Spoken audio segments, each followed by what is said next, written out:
Hello guys, स्वागत है आपका अपने यूट्यूब चैनल स्टडी विद अमन कुल में। आज हम लाए हैं शिक्षा निदेशालय राष्ट्रीय राजधानी क्षेत्र दिल्ली की कार्यपत्रक नंबर 20 जो कि क्लास 10th के बच्चों के लिए। विषय आपका हिंदी है और टॉपिक है आपका अपठित गद्यांश, जिसकी डेट है 23 अगस्त 2021। आप अपना नाम और अपनी कक्षा अध्यापक का नाम लिखेंगे। प्यारे बच्चों, आज हम एक गद्यांश पढ़ेंगे और पूछे गए प्रश्नों के उत्तर देने का प्रयत्न करेंगे। तो यहाँ पे आपको गद्यांश दे रखा है, तो सबसे पहले इसे पढ़ते हैं।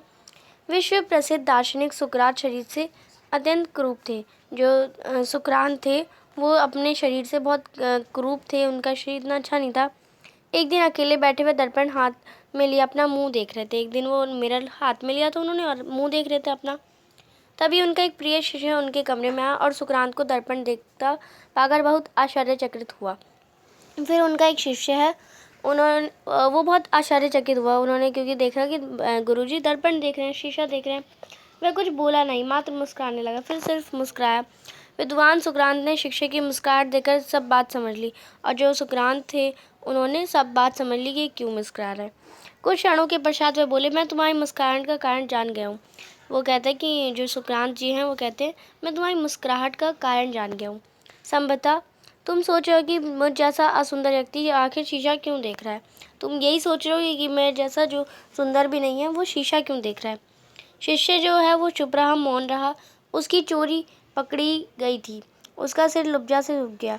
वो क्योंकि जो वो सोच रहा था, जिस बात पे वो मुस्कुरा रहा था, क्योंकि वो तो पता चल गया सुकरात जी को, उसका जो सर था वो बेशर्मी से नीचे से झुक गया।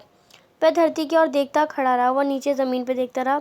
सुकरात ने पुनः बोलना आरंभ किया। फिर जो सुकरात जी हैं उन्होंने दोबारा बोला, वत्स शायद तुम नहीं जानते कि मैं ये शीशा क्यों देखता हूँ। वो कहते हैं कि बेटा तुम नहीं जानते कि मैं शीशा क्यों देख रहा हूँ।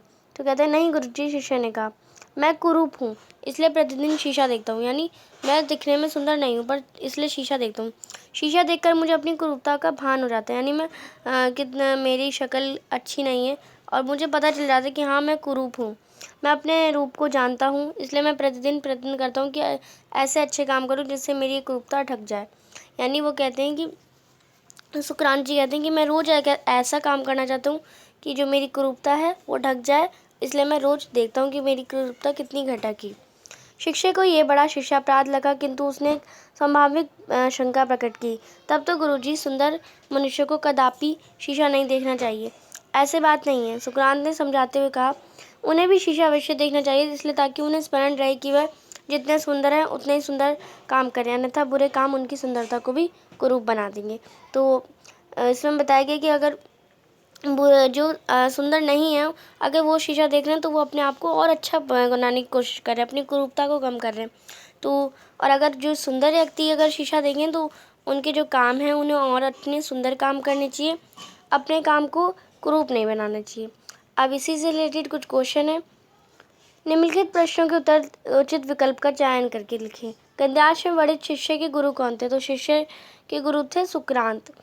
गुरुजी ने शिष्य को अपने दर्पण देखने के क्या कारण बताए? तो ताकि वह अपनी कुरूपता को ढकने के लिए अच्छे कर्म करते रहें। तो ये आपका जो ग ऑप्शन है वो करेक्ट हो जाएगा। सुकरात के अनुसार बुरे कर्म सुंदर व्यक्ति को भी क्या बना देते हैं? जो बुरे कर्म होते हैं वो सुंदर व्यक्ति को कुरूप बना देते हैं। तो आप इसका आंसर कुरूप कर लेंगे। फिर निम्नलिखित प्रश्नों के उत्तर दीजिए। 3-4 इजी से क्वेश्चन में उन्हें भी आंसर करते हैं।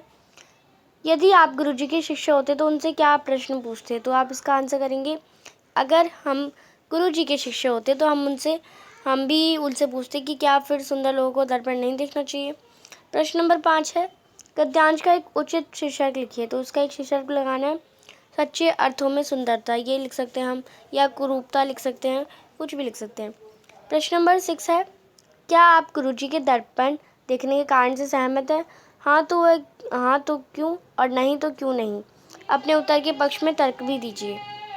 तो आप लिखेंगे, हाँ हम सहमत हैं, क्योंकि लोग कुरूप व्यक्तियों के ऊपर टिप्पणी करते हैं और उस टिप्पणी का जवाब केवल अच्छे कर्मों से ही दिया जा सकता है, इसलिए गुरुजी का दर्पण देखना उचित है। प्रश्न नंबर 7 है आपका, आइए गतिविधि करते हैं। इस संसार में कोई कुरूप कोई सुंदर है, परंतु क्या कुछ ऐसा है जो व्यक्ति को कुरूपता व सुंदरता से ऊपर रखता है? वह क्या है, लिखिए। इस गतिविधि के आप अपने शिष्य व परिवार के सदस्यों की सहायता ले सकते हैं। तो यहाँ पे आपको दे रखे इमेजेस कुरूपता को अच्छे कर्मों की सुंदरता से ही दूर कर सकती है।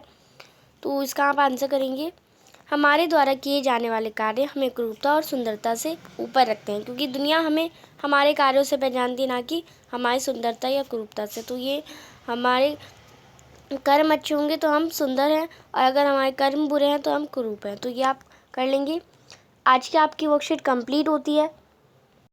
अभी तक आपने मेरे चैनल को सब्सक्राइब नहीं करा है तो प्लीज़ मेरे चैनल को सब्सक्राइब करें और उसके बाद आने वाले बेल आइकन को प्रेस करें, जिससे आपको हर वीडियोस की नोटिफिकेशन टाइम से मिलती रहे।